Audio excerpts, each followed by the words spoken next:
अजा एकादशी। अर्जुन ने कहा, हे पुंडरीकाक्ष, मैंने श्रावण शुक्ल एकादशी अर्थात पुत्रदा एकादशी का सविस्तार वर्णन सुना। अब आप कृपा करके मुझे भाद्रपद महीने की कृष्ण पक्ष की एकादशी के विषय में बतलाइए। इस एकादशी का क्या नाम है तथा इसके व्रत का क्या विधान है? इसका व्रत करने से किस फल की प्राप्ति होती है?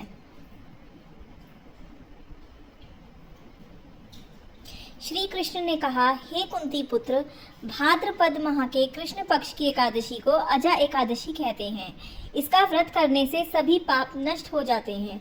इस लोक और परलोक में मदद करने वाली इस एकादशी व्रत के समान संसार में दूसरा कोई व्रत नहीं है। अब ध्यान पूर्वक इस एकादशी का महात्म्य श्रवण करो। पौराणिक काल में भगवान श्री राम के वंश में अयोध्या नगरी में एक चक्रवर्ती राजा हरिश्चंद्र नाम के एक राजा हुए थे। राजा अपनी सत्यनिष्ठा और ईमानदारी के लिए प्रसिद्ध थे।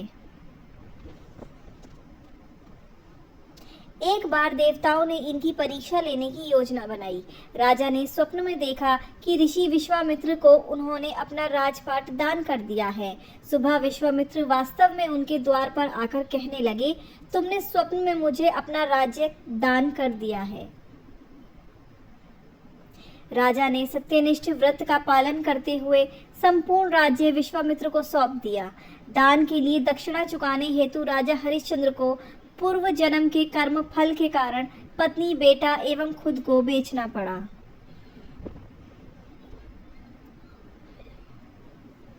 हरिश्चंद्र को एक डोम ने खरीद लिया जो शमशान भूमि में लोगों के दाह संस्कार का काम करवाता था। जब इसी प्रकार उसे कई वर्ष बीत गए तो उसे अपने इस नीच कर्म पर बड़ा दुख हुआ और वह इससे मुक्त होने का उपाय खोजने लगा। वह सदैव इसी चिंता में रहने लगा कि मैं अब क्या करूं।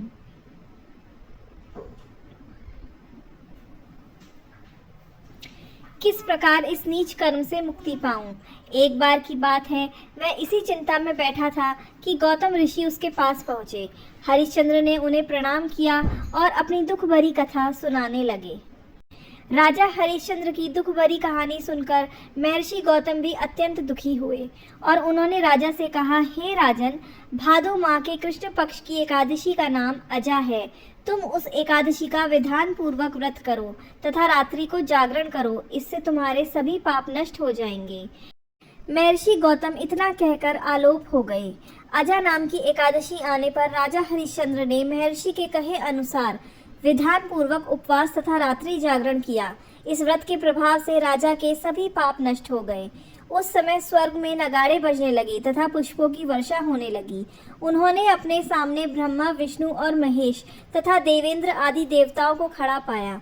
उन्होंने अपने मृतक पुत्र को जीवित तथा अपनी पत्नी को राजसी वस्त्र तथा आभूषणों से परिपूर्ण देखा।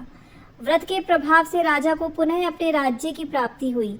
वास्तव में एक ऋषि ने राजा की परीक्षा लेने के लिए यह सब कौतुक किया था, परंतु अजा एकादशी के व्रत के प्रभाव से ऋषि द्वारा रची गई सारी माया समाप्त हो गई और अंत समय में हरिश्चंद्र अपने परिवार सहित स्वर्गलोक को गए। हे राजन, यह सब अजा एकादशी के व्रत का प्रभाव था। जो मनुष्य इस उपवास को विधान पूर्वक करते हैं तथा रात्रि जागरण करते हैं, उनके सभी पाप नष्ट हो जाते हैं और अंत में वे स्वर्ग को प्राप्त करते हैं। इस एकादशी व्रत की कथा के श्रवण मात्र से ही अश्वमेध यज्ञ के फल की प्राप्ति हो जाती है।